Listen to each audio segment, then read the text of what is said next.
You know, around here, he's known as the most frequent guest ever on the Morning Point. It's true, because he is. Nevada Coin Mart, Neil Sackberry, the Valley's pro when it comes to buying Yadras and crystal. Neil Sackberry of Nevada Coin Mart. Yes. He's back for the third day in a row. It's fantastic. I tell you that I would love to be here every day. If they would allow me the opportunity, I would be here and just hang out and this and that. This is 3. I mean, no one's caught you yet. Right. And so let me tell you, it's the most wonderful place.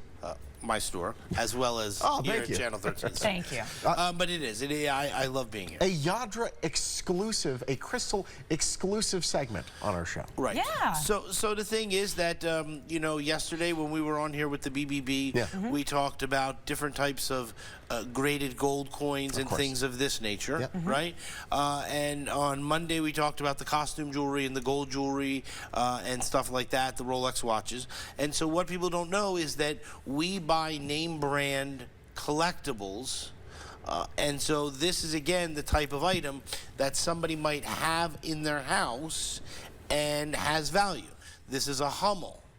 Now, what we find is that when it comes to glassware, Yadros, Hummels, Swarovski crystals, Lalique, Baccarat crystal, things like this, when you buy them, you pay a lot of money, and when you sell them, the value is not there as much. And the problem with that is that most of these type of items, the people that enjoyed them are not on the planet anymore. And so the children or the grandchildren of today, you know, they'd much rather have a digital picture than something they have to dust. And so what happens is that these type of items retain a value, but again, when it comes to what someone paid, it's a far cry from what someone paid to what they sell for. But again, you know, the value of something is based on what someone will pay, not what somebody asks. And to be able to bring it into Nevada Coin Mart versus just selling it inside, you know, like, hey, I'm going to have a yard sale, come about, sell it to you for $5. It could be worth a lot more than that. Absolutely. You know, this is a Yadro right here, the elephant. And so you can see, like, this is signed by Yadro right here. Okay. And so this, as a particular item, could be in someone's house. You know, we buy a lot of people that buy from storage units and things like that. And so they're not the original owner. And so the original owner maybe has passed on or something like this.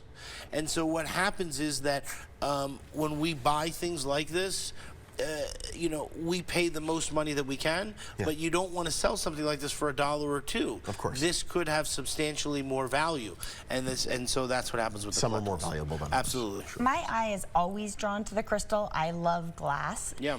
How do you tell what's worth a lot of money as a crystal? Because there's a lot of crystal at yard sales. 100%. And there's a lot of big box stores that sell like 24% lead crystal glasses and vases and things like this that, you know, are a couple dollars.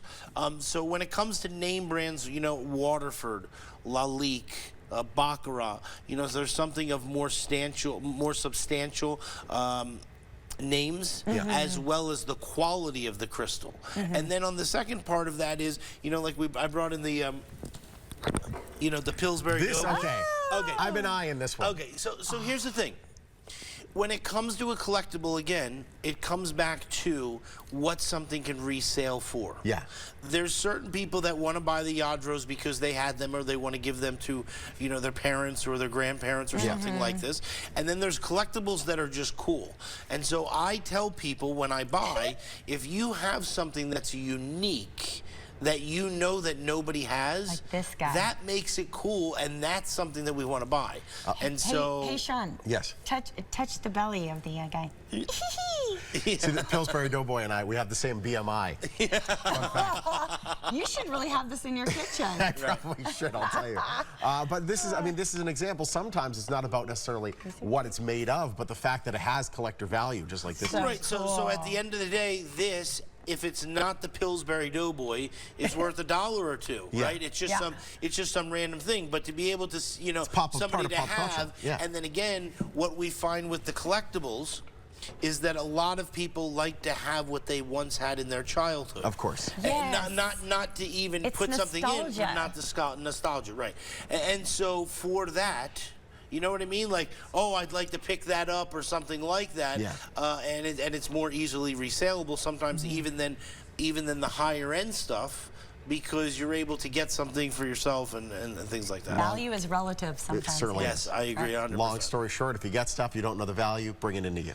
Yeah, 100%. You know, any type of the jewelry or anything like that. But again, when it comes to the collectibles, you know, we want to look for this stuff. We want to buy name brand stuff, and we always want to give the very best price. Neil, love you. Yeah, thanks. Hey, you're welcome. 3 days in a row. Oh, wow. A lot of Neil. Do you know how much your collectible is worth? Neil does. Visit him at Jones and Flamingo. That's his website as well, jonesandflamingo.com. Visit the website or call the number right there on your screen. Nevada Coin Mart, proud sponsor of the Morning Blend. And hey, before we go to break, here's a look at tonight's primetime lineup. Ooh. Press Your Luck is back at 8.